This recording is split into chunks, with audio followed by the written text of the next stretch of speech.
So hi guys, in this video we are going to discuss about bond break.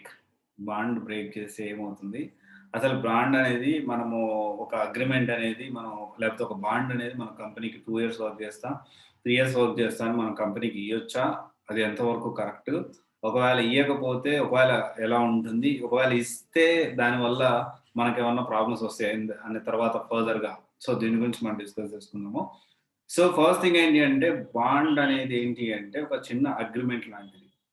మరి నేను agreement according to లా అయితే agreement bond అనేది కంపెనీలు అడగకూడదు. ఎంప్లాయీకి employees మధ్య అలాంటి బాండ్ అనేది ఉండకూడదు.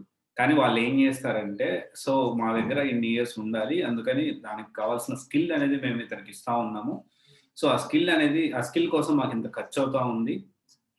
సో ఈ లోపల వెళ్ళిపోతే మాకు నష్టం అవుతుంది, అందుకని మేము ఈ అమౌంట్ పెట్టాము. సో ఒకవేళ బాండ్‌కి ముందే బ్రేక్ చేసి వెళ్ళాలంటే so and so 2 lakhs, 3 lakhs companies కట్టండి అని చెప్పి, అదే ఎంప్లాయీస్ కట్టండి అని చెప్పి ఆ బాండ్ అనేది క్రియేట్ చేసుకుంటారు. ఇక్కడ మనం అందరం అర్థం చేసుకోవాల్సిన విషయం ఏంటంటే, అకార్డింగ్ టు లా అయితే ఇది కరెక్ట్ కాదు. కానీ ఇక్కడ వాళ్ళు ఏం చెప్తున్నారు, మన కోచింగ్ కోసం మన ట్రైనింగ్ ఇవ్వడానికి some X amount 2 lakhs, 3 lakhs అవుతుందని చెప్తున్నారు.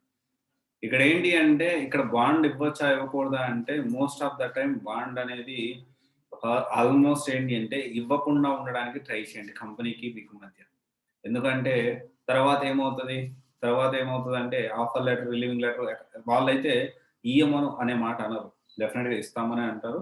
సో కాకపోతే ఏందంటే, ఈ మనకి వాళ్ళకి మధ్య ర్యాపో లేకపోతే ఇదనేది టైమ్ అనేది ఎక్స్‌టెండ్ అవుతా ఉంటుంది.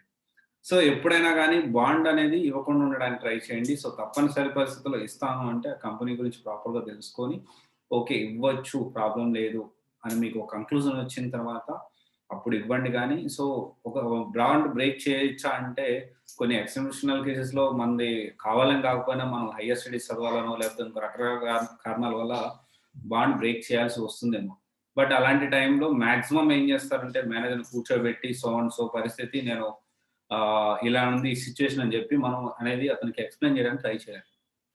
ఇంక అప్పుడు కూడా వాళ్ళు వినకపోతే మనం ప్రాపర్ ఎగ్జిట్ అనేది కంపెనీ నుంచి చేయాలి అంటే, మనం ఆ బాండ్ బ్రేక్ చేయకుండా ఉండడమే చాలా చాలా మంచి విషయం. ఎందుకంటే ఆహ్, సో దీనికి చాలా రీజన్స్. లేదు నేను బాండ్ బ్రేక్ చేస్తా గానీ ఏం చేసుకుంటారో చేసుకోండి. ఇలాంటి ఏంటి అంటే అనవసరంగా కంపెనీతో ఎప్పుడు కూడా గొడవ పెట్టుకోకూడదు. ఎస్పెషల్లీ చెప్పాలంటే అది మన కెరియర్‌కి అనేది దెబ్బతీస్తుంది. సో, మనం ఆలోచించాల్సింది ఏంటంటే ఇదొక్కటే లైఫ్ గాదు. So, there are n number of companies. Okay. If at all అంత ప్రాబ్లమ్ అయితే బాండ్ బ్రేక్ చేసి కాకుండా దానికి సంబంధించిన క్లియర్ కట్‌గా ఎగ్జిట్ అనేది కంపెనీ నుంచి ఎగ్జిట్ అవ్వడం అనేది మంచి విషయం. సో, ఆల్‌వేస్ దాని గురించి ఆలోచించండి. Okay. So, thank you. This is Raj signing off. CYC guidance private limited. One stop solution for all job oriented courses. Thank you.